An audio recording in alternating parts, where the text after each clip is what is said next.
श्री स्वामी समर्थ. आयुष्याच्या वळणावर असे काही प्रसंग आपल्या आयुष्यात घडतात ना की आपल्याला कळतच नाही की आपण आता काय करावा आणि अगदी संभ्रमावस्था आपल्या आयुष्यात तयार होते आणि आपल्याला निर्णय घेणं खूप कठीण होतं.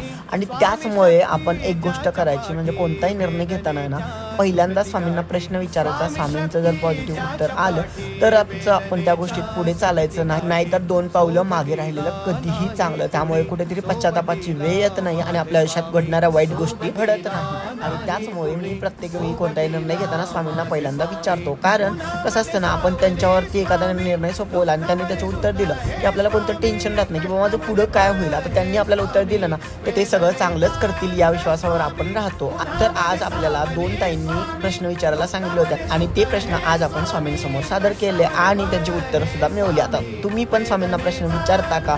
जर विचारत असाल तर कमेंटमध्ये श्री स्वामी समर्थ नक्की लिहा. बाकी गुरुपौर्णिमेची तयारी झाली का हे पण कमेंटमध्ये नक्की सांगायला विसरू नका. श्री स्वामी समर्थ.